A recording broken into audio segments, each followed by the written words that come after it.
Hello, hello. I'm Karee Cotton. Welcome to my podcast, Her Woman Evolves.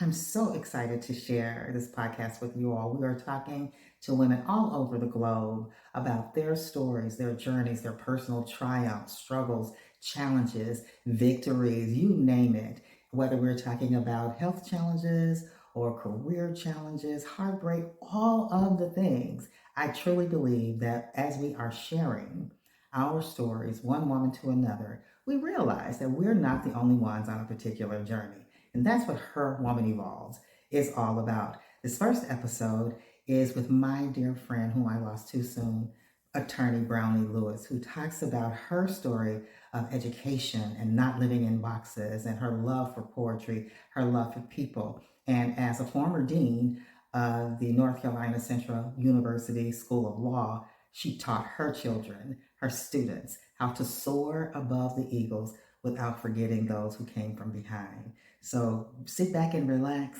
like right now, and subscribe to this channel and enjoy Her Woman Evolves. Enjoy the journey.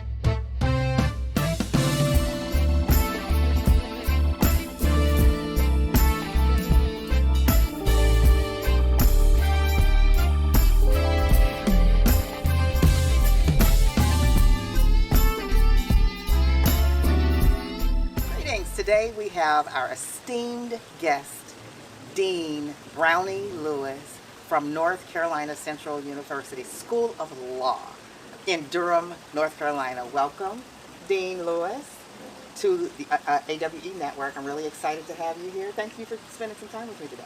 Thanks for the invitation. I'm really excited to be here. Yes, well, listen, what people may not know is that I know you quite well as my beloved friend from, 30 plus years ago? Yeah, before the internet. Before the internet. Dean Lewis and I went to law school together at the University of Minnesota several years ago, decades ago, and we've been very, very, very good friends. But tell everyone a little bit more about you. Well, I'm a native of Natchitoches, Louisiana. I went to Browne State University, and then I went to University of Minnesota for law school. But I've always been a person who liked different things, and I like variety. And that's the path my life has taken. Now, Dean is being quite humble here. You were actually the #1 person, summa cum laude, at Grambling. First in her class, right? Yes, I was really fortunate. Yeah, awesome, awesome. So let me ask you a general question. Now, you know that A Woman Evolves is really stemming from my production of what that we know as AWE. But I just want you to talk to us a little bit about what does it mean to you for us to be talking about a woman evolves, particularly in this day and time. What it means to me is that life is a journey, and the journey is constantly changing and going, and we have to adapt ourselves accordingly. And what it means is that what I want to do today is not necessarily what I may want to do a few years from now. So it's all about evolution. Yeah, that's interesting because you've had some interesting careers. Your journey has taken quite a turn. I mean, and you started one place and then you really ended up, what I say is at the top of your game as a lawyer, and particularly as a lawyer in academia. Can you talk about that a little bit? Well, I've had 4 loves. One is teaching, because my mother was a teacher and I come from a whole line of teachers. I love the law. I knew I wanted to be an attorney. But I also knew that I didn't necessarily want to practice law long term. I wanted to get enough knowledge to be able to teach law so I could combine my love for teaching with my love for the law. And thirdly is health law. I've always been excited about health, and I was actually in undergraduate. I started, my first major was pre-law, and then it was pre-med until I had to dissect something and realized I wasn't overly crazy about blood, but I've been able to combine my love of health with law by focusing on biomedical ethics law. And I've written a couple of books dealing with the manner in which the law affects the healthcare system and the manner in which the law can be used to reduce the healthcare disparities in the country. And lastly is my love of writing. I love to write. I started writing short stories as a kid, and I've been able to, as a law professor, combine all of those things because I'm a teacher, I'm a writer, I delve in the areas of health law, and then I focus on the practice of law, how it interacts with all those four things. I love that. I love that because I'm a big proponent of stepping outside the box, particularly like when you and I were in school. And by the way, Dean Lewis was ahead of me, so she's a little older than I am. But, you know, I talk a lot, particularly about young people who are in law today, the ones who are either going through law school or just starting their practice. And when we were in school, we pretty much had a linear path. You picked one particular area, you went in corporate law, you went in the law firm, private practice, government, or you started to hang out your own shingles. But now, with the law, you can do so much. And speaking of evolving, I mean, I think what you learn in school is really makes your skill set transferable across industries. Can you talk about that?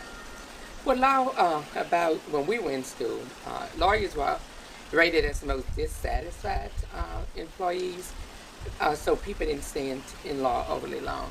And I think it was because everybody was, as you would say, in a box. There was a certain definition or look as to what a lawyer was supposed to look like. Think of Perry Mason or litigation. And I think that law is so tremendously impactful, and we've seen it in the global pandemic in every step of the way. You have public health law attorneys. You have lawyers working for the FDA to regulate the vaccine. You have now lawyers enforcing about whether or not we would mandate vaccine. We have lawyers who are in the White House running the government.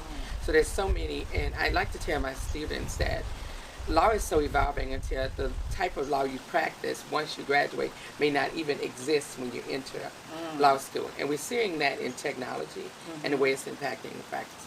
I think that's so true. Now, you talked a little bit earlier about your publications and things that you've written about, particularly in the health arena. Talk to us a little bit about that. Well, I write a lot dealing with assisted reproductive technology because more and more people are creating their families using science. And the law has lagged on that. And so looking at the ways that I wrote a book on Papa's, called Papa's Baby, Artificial Intelligence and Paternity. That's a unique title, by the way, Papa's Baby. Thank Does that you. come from Papa's Baby, Mama's Baby? How did that saying go? Mama's Baby, Papa's Maybe? Is that how that went? So is that a twist on that? Yeah, it's a twist on that because who the dad is used to be much more easily to determine. Yeah. And we knew it was always mom. It may be Papa's. But now, even if we can't, there's a genetic connection. There may not be a legal connection. So fatherhood is a legal construct, not so much a genetic or biological one, because of the impact of science and technology on reproductive systems in this country. Where can we find your work? I have a page on Amazon where you can find my books. I also, the book that I'm really excited about is the one I wrote about posthumous reproduction. And those are children who are created using the gametes of dead people. Wow. And that industry is really popping up, and there's no regulations, and it's like the Wild Wild West. So I like to inform people about what's happening and try to suggest some ways that we can do that in an ethical way. Oh, that's fascinating. Okay, published author, you were a professor. I think you even taught people like bar exam, bar courses and that kind of thing. You practiced law yourself. You did elder law, I believe, if I'm correct on that. My memory is serving me correctly. Did you ever think that when you were first starting out in law school that your career would be so varied? I probably hoped but never thought, because in undergraduate I kept changing majors. I went from English to biology to political science. And so even when I practiced law, I started off, I was a judicial clerk, and then I went into legal services doing family law. Then I did housing law. I did environmental law. I went back to school and got a second law degree in energy and environmental law. Did that for a while. Then I transferred to elder law, where I did estate planning. And then I even did some public health work for Cleveland Public Health Department, looking at Ebola and out of infectious diseases, how we can put regulations in place for that. So I bounced around a lot, but my law degree has done things for me I never thought it would. It has enabled me to spend time living in the UK, spend time in Israel, Czechoslovakia, Italy. So I've traveled all over the country, Switzerland, and been able to... All over the world, really. Yeah, all over the world, and been able to use my knowledge of law to interact with other countries. But what's interesting, in majority of countries, law is an undergraduate degree. And so you go right from high school in the law school. And I was at the King's College for about 6 months, looking at law from that perspective. Uh, so it's been really, really powerful, really interesting, and it really given me the opportunity at the core to write, Yeah. which is my first love, I would say. Um, but it's my first love, but I'm kind of rich at first because Yeah. I like to eat and I like to be able to pay the bills. So I I'm know. really excited when I hear people say, I stopped, I gave up my job with $20 in my pocket to Yeah. become a writer. I'm not that, but my career enabled me to be able to make a good living and be able to write Yeah. the things that I wanted to write. I think that's fascinating. I want to come back to the writing, but you touched on something about your undergraduate degree and your major and how you shifted and all of that. I get a lot of questions, and I'm sure you do as well, from folks who want to go to law school, and they're thinking about it now, and they're wondering, what is the major that I should have before going to law school? And I can say, before you answer that, I was so surprised when I was in law school that there was just not one undergraduate degree. I mean, we had people who had drama degrees, every kind of degree that you can think of before going to law school. What are your thoughts? I would say, having been a law professor for 25 years and looking at the success rate of students, I would say the number one major for people to be successful in law school would be music. And the reason why that is because music is a science. Um, and the skills that make you successful in law school are skills that are analytic. I wouldn't say computer scientists or engineering, even though they have the analytic skills, because they don't have the writing skills. And I say music because they have the writing skills, and I think you need both. And traditionally, when you think of political science and sociology, they tend to have the writing skills, but not so much the analytical skills. Interesting. So I would say even math, music and math belong to get your brain to thinking in a logical, analytical way, which is at the cornerstone of what you need to be a successful attorney. I think that's really interesting, and thank you for saying that, by the way, because as you know, I do love and live music. I also think, in addition to those things, writing, and communications, and I think there's such a big writing theme in what we're talking about today, and I want to get back to that, because not only are you a published author in law, but you're quite the writer in fictional works. Come on, talk to us about it. Tell us. You're so humble. Come on, talk to us. Yeah, I do write fiction. I'm writing a novel. I like fiction involving real people and that is character driven, but I also like thrillers and mysteries and stuff. So when I write from a place of what I've known in the impact of law. And I do a lot of what ifs. If I'm watching TV, hear a news story, or riding on a train and hear a story, taking it farther, what if. And so my writing stems around fiction, mystery, contemporary fiction, because I read what I write. I like to read those type of things, but I like a good story. And I think that what I love about the law is all cases are stories. Yeah, that's a good point. And so it's just like reading, and when I tout using them as stories. So I have students embrace the characters before we get into the, who sued whom and get into the legal aspect. Yeah, I like that. I would like for you to talk a little bit about the exciting things that you are doing at NCCU Law. I mean, I've had the pleasure of working with you on your board of visitors, and I am just super impressed at what you're doing to bring our students, our future lawyers, into the 21st century and beyond. But please share with us some of the exciting things that are going on at NCCU Law. I would, but I'd like to start with the origins of the law school because I think that's important. A lot of people don't know we originally had 22 accredited HBCU law schools. We only have 6. And we were created to foster segregation because it all started with the Gaines case in Missouri, where Gaines graduated and he wanted to go to law school. And at that time, the only law school that accepted black people was Harvard Law School, but he was in Missouri. He didn't want to uproot, he didn't want to leave his mother, they were really close. And so he sued the state to be able to go to the white law school. It went all the way up to Supreme Court. And the Supreme Court said the law of the land is separate but equal. And they gave the states 2 options. You either let him into the white law school or you create a law school for black people. And they created Lincoln University law school for black people. Well, the other southern law states heard about it, and they rushed to create black law schools. North Carolina Central was created in 1939 because they didn't want black people that go to University of North Carolina at Chapel Hill. And Gaines' case is a mystery within itself because he didn't accept the verdict. He said separate but equal was wrong. So he got an attorney, went up to the Supreme Court, and this was years prior to Browne versus Board of Education. And it could have overturned separate but equal, but Gaines disappeared mysteriously. His body's never been discovered, and we never know what has happened to him. So we keep that in mind to honor him with our law school, and that's through social justice. So we just created a social justice and racial equity institute because what we wanted to do was to focus on social justice broadly.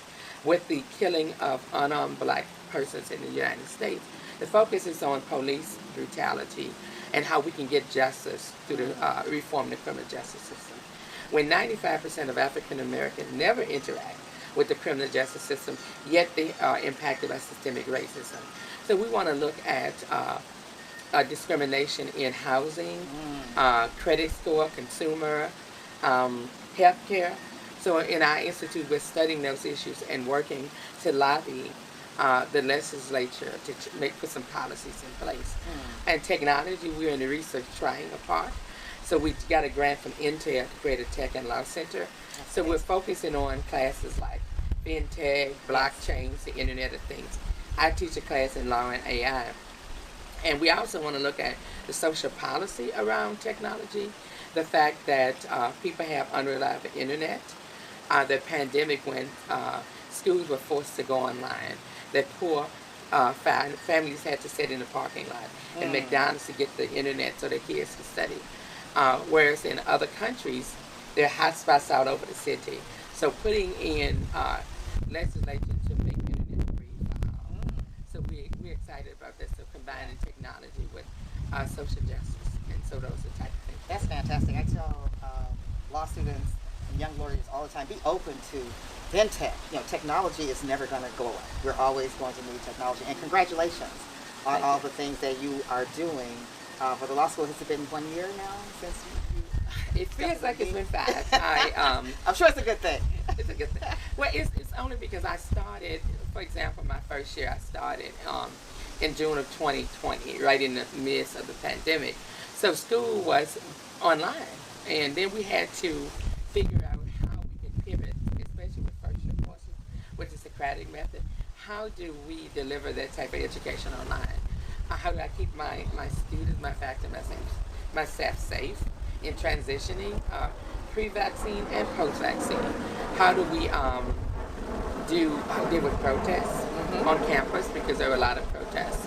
How do we deal with the reaction to the political upheaval and the insurrection attempt in the nation's capital? And how do you deal with the fact that we're dealing with a population of black and brown students who have been disproportionately impacted by the pandemic? And so the CDC may say this is safe, but I have students who are living with immune compromised parents and children. How do we navigate that and giving them the quality education they need? The bar exam was remote, and some of our students didn't have safe places to take it. They didn't have the internet, so how do I provide a place at the law school to make sure all they need to focus on is being successful on the bar exam electronically? So there's been a lot of struggles, but a lot of joy, because we brought in a class that is woke, so to speak, because they want to do good. They want to make the world a better place. They're not motivated by making a lot of money or what people traditionally, because what they see is what the world needs and constantly impacting them. And also dealing with the fact that from a mental health perspective, racism is been diagnosed as a mental health disease, and knowing that my constituents deal with it daily, and that sometimes being black and brown in the United States is just exhausting, and building in timeouts or days of rest for my students while keeping them on track to make sure that we're able to let them be successful in passing the bar exam and successful in obtaining employment. Oh, that's fantastic. And I know, just knowing you personally, that you have quite an affinity for the students. What do you require, if anything, of your faculty in terms of, you know, reaching these students where they are and helping to make them successful for their tomorrow? One thing, they have to be empathetic and sympathetic, and they have to show grace. they have to understand that while law school is going on, life is still happening. Yeah. We don't, because we were at the forefront. In 2015, we began teaching using Zoom and other forms of technology. So we didn't really have to pivot during the pandemic. And the reason why we did that is because we don't want to have to cancel class for inclement weather, because people are not feeling well. So we record all our classes, we post them on the web page, make every student can go back and review the lectures.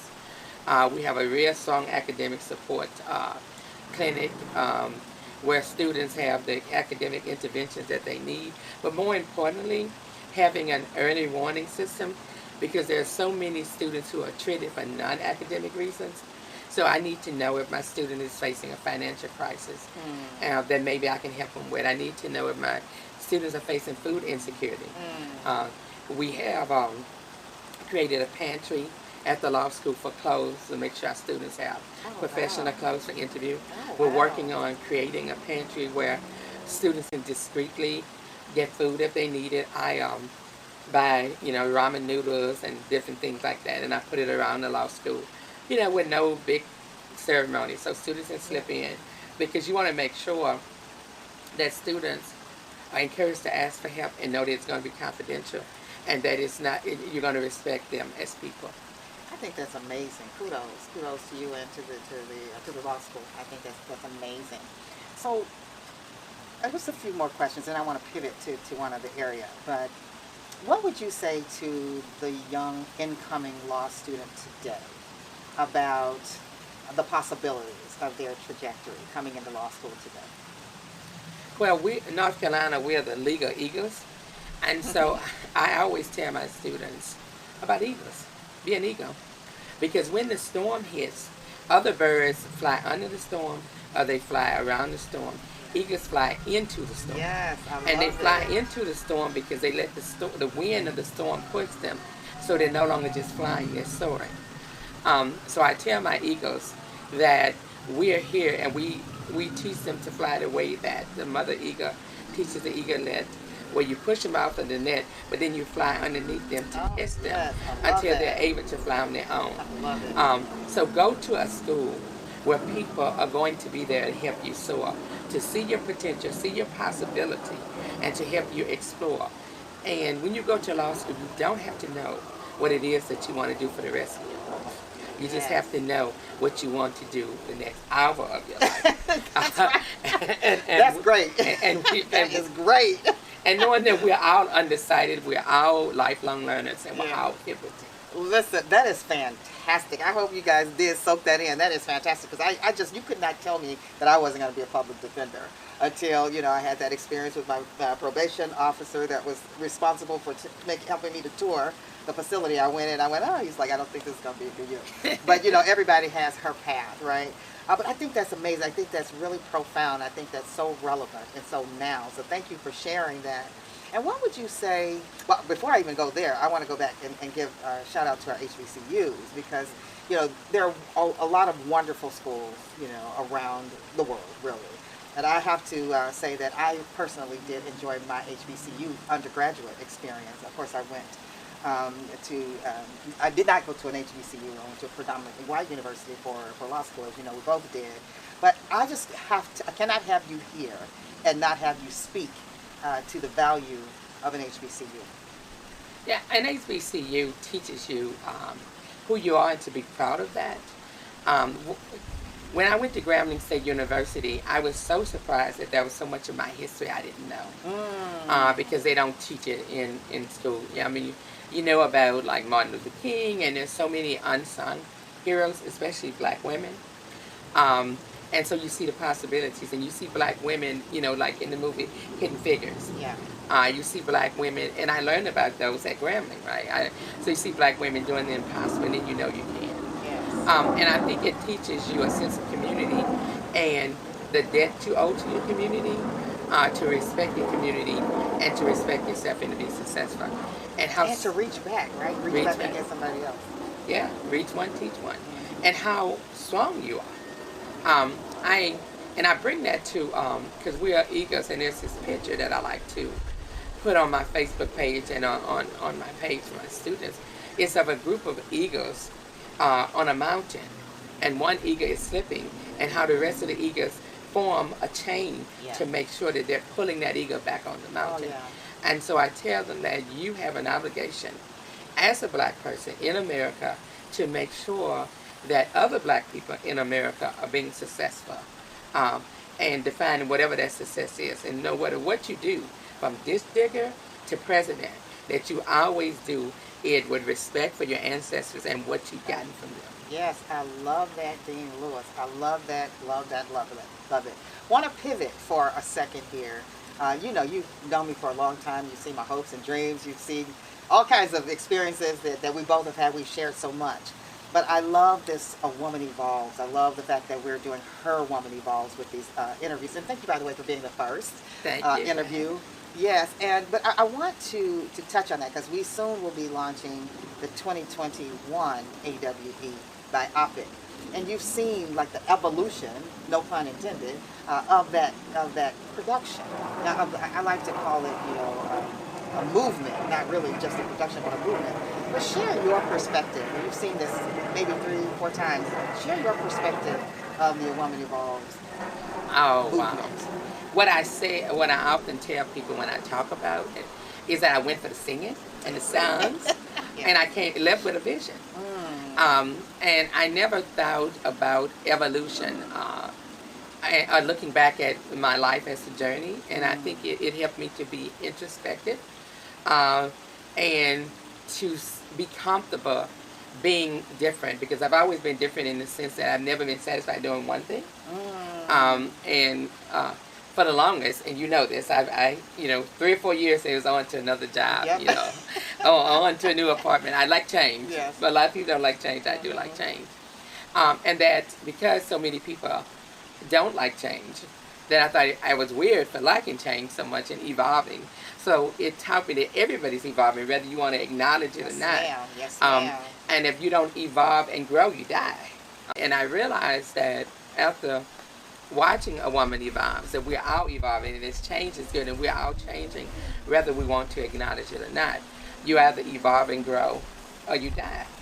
And so it forced me to be introspective, and actually give me some peace about my journey, and helped me to embrace being a lifelong learner and being able to continue to evolve. I think that's great. So in a word or 2 or 5 or 10, you know, we're lawyers, we don't have one word. What is your Woman Evolves? Because here we are talking about Her Woman Evolves, and now bringing this in personal to you. What is your Woman Evolves? My Woman Evolve is learning to be fearless, Ooh, yes. learning to take risks, and know that there's always a safety net that's already built into who I am in my DNA. So I would just say in one word, learning to be fearless. I love that. I love that. Well, Dean, Biff, as I call you, it has been just a joy to sit here and talk to you about your personal journey, about Her Woman Evolves, your Woman Evolves. I have to ask you one thing, well, two, before I go. What would you say? Any message, any closing words for, and I'm going to let you pick, either someone aspiring to be a dean, or just someone who is just trying to evolve or is in the process of evolving. What encouraging words can you give? And actually, if you would break that up into 2 for me, because I know there are a lot of women who are looking, particularly in academia and in law, they want to know, what is the path? How do I get there? Talk to someone out there who's looking to be you. Well, the first thing I would say is stress. Learn to deal with stress. Learn to identify it and to defeat it. And the way you do that is to not suppress it. And another thing I would say from black women especially, don't let people put labels and boxes on you. For example, we run so hard from the angry black woman label until we repress our emotions and acknowledge that sometimes you are angry, sometimes you're happy, sad, but you have the right to feel every emotion that everybody else does. And if somebody thinks that when you're emotional, that's a weakness, or you think that you're angry, you're going to be the stereotypical angry black woman, that's okay too, because it's not about them, it's about you. And I would say, especially on the journey to being a law professor or being a dean, there are 203 accredited law schools, and there are 29 black women deans. But there are some law schools that never had a black woman law professor. So learn to be comfortable being first. And when you are first, commit to not being the only. Commit to bringing on other people. And more than anything, know that you're strong. Yes. And know that nobody has permission to tear you down unless you give it to them. And recognize and acknowledge and learn to live in peace with people, even if they don't want to live in peace with you. Oh, I love it. I love it. What's next for Dean Lewis? What's next for Brownie Lewis? Well, next for Browne Lewis is really, really putting aside time to embrace my fiction writing. Okay. So completed my novel by the end of the year, and so next year this time, you will probably see it at a Barnes and Noble, Amazon near you. Yes. And then it's just expanding, finding more joy. Yeah. I every Saturday I try to paint. My mother was a gifted artist. I'm not, but I can draw, and it is relaxing for me. Yeah. I'm learning Spanish. Learning to play the piano. Oh. I'm learning a computer language, learning Python, and eventually I want to learn to swim because I want to do triathlons. I can bike, I can run, but I can't swim. So I'm just embracing life and not letting anybody put any labels in any box on me. I'm not this and not that. I'm Brownie Lewis. Yes. The disciple who Jesus loves. Oh, I love it. Listen, on that note, there's nothing else to be said, but I hope you will come back and talk to us next year through the next phase of Your Woman Evolves. Would you agree to do that? I would definitely agree, and thanks for inviting me. Thanks for being here. I was going to say thanks for having me, but thanks for being here. Good. Until next time. That was fun.